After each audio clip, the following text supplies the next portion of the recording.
বাবা, কেমন আছো? বাবা, তিনের নামটা বলতে তুমি কি বোঝো বলো তো? তিনের নামটা মানে তিন কয়টা আছে? এই যে দেখো, তিন, তিন, তিন, তিন, তিন, তিন, তিন, তিন। তাহলে তিন, একে তিন। তিন কয়টা আছে বাবা? এই তিনের নামটা মানেই তিন কয়টা আছে। তিন কয়টা আছে তুমি জানো? উত্তরটা একটা আছে, তিন একে তিন। তিন দুইয়ে, তিনের নামটা মানেই তিন কয়টা আছে? তিন দুইটা আছে, তিন দুগুণি ছয়। তিন কয়টা আছে? তিনটা। তিন কয়টা আছে বলো তো? এই যে তিন কয়টা আছে? তিনটা। তিন তিনা নয়। একবারে বলো এখানে, তিন চারে 12। বলো তো তিন কয়টা আছে? তিন আছে চারটা। এবার তিন পাঁচে 15। 15। বলো তিন কয়টা আছে? পাঁচটা। তিন ছয় 18। তিন কয়টা আছে? এই যে তিন, তিনের নামটা মানে তিন কয়টা আছে? ছয়টা আছে। এবার তিন সাত, তিন সাথে 21। ওকে, বাদ। এবার তিন গুণ 8। তিন কয়টা আছে বাবা? প্রশ্ন, তোমার কাছে প্রশ্ন, প্রশ্ন। তিন কয়টা আছে বলো? তিন আছে 8টা। তিন আটটা 24। এবার তিন নং 27। কিন্তু বলো তিন কয়টা আছে? তিন কয়টা আছে? 9টা। আর তিন, তিন আছে 9টা। আর তিন 10-এ, তুমি তো জানো তিন 10-এ কী হয়? তিন 10-এ 30 হয়। কারণ কি 30-এর মধ্যে কী রয়েছে বলো তো? 30-এর মধ্যে 3টা 10 আছে, আর তিন আছে 10টা। যেটা বলো, 30-এর মধ্যে যেমন 3টে 10 আছে, আবার 3টা 10 আছে। 30-এর মধ্যে 3টা 10 আছে, আবার 10টা 3 আছে। আচ্ছা আচ্ছা, একটু ভুল আছে। নাহলে যদি আমি তিনের প্রশ্ন করি, তিন আছে 10 পিস। আর যদি 10-এর প্রশ্ন করি, 10 আছে 3টা। অর্থাৎ তুমি একটা জিনিস চিন্তা করো বাবা, তিন একে তিন, তিন। আচ্ছা, তুমি যখন একের নামটা পড়েছিলে তখন এক তিনে তিন এরকম পড়ছো না? তাহলে এক তিনে তিন, আবার তিন একে তিন, শুধু এটাই ঘুরেই বলছে। এখানে বলছে তিন কয়টা আছে? একটা। আর এখানে বলছে এক কয়টা আছে? 3টা।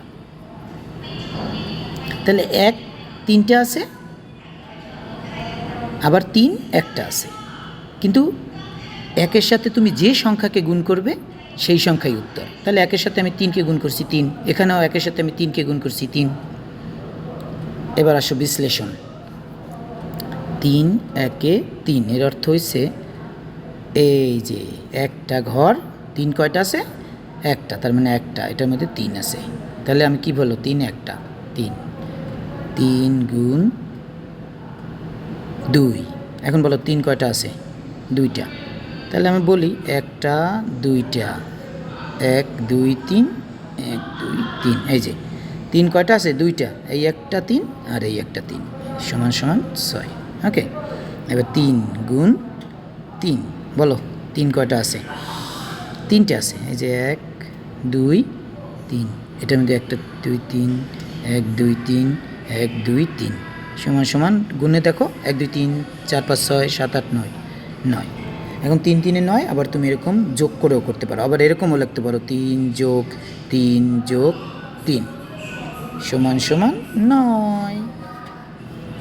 তাহলে 3 গুণ 4, সমান সমান কীভাবে করবো বলো? 3 কয়টা আছে? 4টা। তাহলে 3টা করে মিষ্টি, 4টা করে ঘর।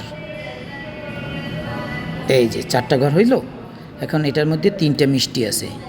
1 1 2 1 2 3, অর্থাৎ 3 লিখে দিই। এই যে 3 3 3, আর এটা 3টের পরিবর্তে 3 লিখতে পারি। 3টা শূন্য, এই 3টা মিষ্টি মানেই তো 3। তাহলে 3 যোগ 3 যোগ 3 যোগ 3, তার মানে এই যে এত বড় একটা যোগ, 1 2 3 4, 4টা যোগ, 4টা 3-এর যে যোগ, এটা আমরা একসাথে নামতার মাধ্যমে করতে পারি। কীভাবে? 3 সবটাই 3, কিন্তু আছে কয়টা? 1 2 3 4, 4টা 3, তার মানে 3 4 12। তার মানে এই যে এত বড় একটা যোগ, সেটা আমি নামতার মাধ্যমে করলাম। এবার 3 পাশে 3 গুণ 5, তুমি দেখো 15। এখন কত? 3 পাশে 15 কীভাবে একটা করি? 3 কয়টা আছে? 5টা। আচ্ছা, তাহলে 5টা 3 আছে না? আমি তাহলে 5টা 3 লিখে যাই। এই যে 1টা 3, 2টা 3, 3টা 3, 4টা 3, 5টা 3, 1 2 3 4, 5টা 3 হবে 15। এই যে দেখো, এই যে 3 আছে কয়টা? 5টা। 1 2 3 4 5, 3 5 15। এখন যদি তুমি এটা 3টা তুমি বলতা যে 5টা ঘরে 3টা করে মিষ্টি আছে, তাও সম্ভব। এই যে একটা ঘর আঁকলা, 1 2 1 2 2 3, এই 3টে করে মিষ্টি। আবার এটা একটা ঘর আঁকলা, 1 2 3। আমি এই মিষ্টির সংখ্যাটা এখানে লিখে দিলাম, এই মিষ্টির সংখ্যাটা এখানে লিখে দিলাম। আবার এখানে 1 2 3, আবার এখানে 1 2 3, এই যে মিষ্টির সংখ্যাটাই লিখে দিলাম। আবার 1 2 3। এখন বুঝেছো? দেখো 1 2 3 4 5, 5টা ঘর, 3টা করে মিষ্টি, 3 5 15। আবার 3টা 5, এই যে 3 5টা, 1 2 3 4 5, 3 5 15। ঠিক একই নিয়মে 3 6 18, 3 7 21, 3 8 24, 3 9 27, আর 3 10 10 30। তো এখন তুমি যদি 3 10 30, 3 কয়টা আছে? 10টা। 3 10 30। আবার যদি এই 10টাকে আগে লেখো, এই 10 গুণ 3, তখন কি বলবা? 10 কয়টা আছে? 3টা, 30। তাহলে 30-এর মধ্যে 3টা 10 লুকিয়ে থাকে, 30-এর মধ্যে 10টা 3 লুকিয়ে থাকে। একই কথা। বোঝা গেল বাবা? আশা করি বুঝেছো।